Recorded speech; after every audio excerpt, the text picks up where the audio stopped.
नमस्कार, मैं हूं आपके साथ नम्रता। चुनावों से पहले नेताओं का पाला बदलने का सिलसिला अक्सर देखा जाता रहा है और अब जब 2024 लोकसभा चुनावों से पहले लगभग 7 महीने का वक्त रह गया है, तो ऐसे में ये पूरी प्रक्रिया एक बार फिर से शुरू हो गई है। ऐसे में माना जा रहा है कि अगर सबसे बड़ा झटका लगा है तो वो लगा है मायावती को। वो कैसे, इस रिपोर्ट में आपको बताएंगे। और देखिए, ये झटके लगातार बढ़ने तय हैं।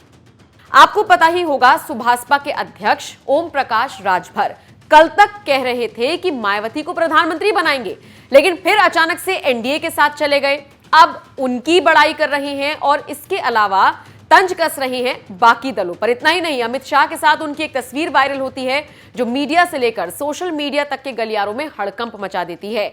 मतलब जो नीतीश कुमार हैं, जिन्हें पलटू राम कहा जाता है, उनसे बड़े पलटू राम साबित हुए ओम प्रकाश राजभर। अखिलेश की तारीफ करते हुए नजर आते थे, लेकिन अब उन्हीं पर तंज कसते हुए नजर आते हैं। इन सारी चीजों के अलावा अब एक बड़ा झटका मायावती को कौन सा लगने वाला है, ये आप जान लीजिए। देखिए, राजभर का अलग जाना एक बात है और राजभर के समर्थन में बसपा नेताओं का आना दूसरी बात है, और इसी ने मायावती की टेंशन को बढ़ाया हुआ है।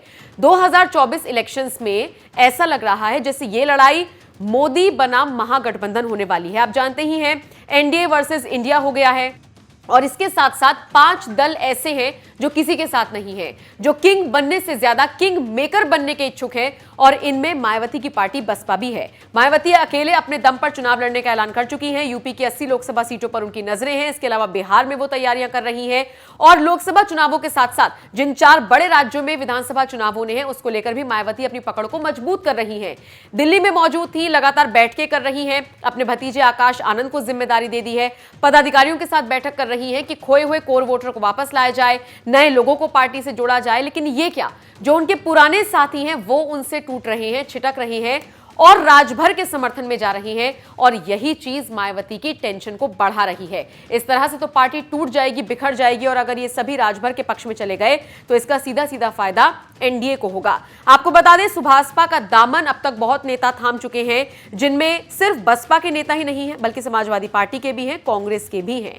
आपको बता दें, फतेहपुर जिला पंचायत सदस्य धर्मेंद्र सिंह चौहान, बांदा से बसपा के राजू द्विवेदी, सपा के रुद्र राजन राजभर, बाराबंकी से कांग्रेस के अजय सिंह वर्मा, कांग्रेस के रामचंद्र गौतम समेत कई नेता शामिल हो चुके हैं सुभाषपा में। और बीजेपी जिसकी अगुवाई कर रहा है गठबंधन की, उसमें ओम प्रकाश राजभर ने अपना समर्थन दिया है। और यानी आप समझ ही सकते हैं, जितने भी नेता टूट रहे हैं वो सब एनडीए में आ रहे हैं एक तरीके से, और इसी ने मायावती की टेंशन को बढ़ा दिया है, क्योंकि किंग बनने की उम्मीद तो उनकी थी नहीं, लेकिन किंग मेकर की उम्मीद भी अब टूटती जा रही है। आप बताइए, मायावती को इससे कितना नुकसान आपको लगता है हो सकता है? कमेंट बॉक्स में अपनी राय हमें जरूर दीजिएगा।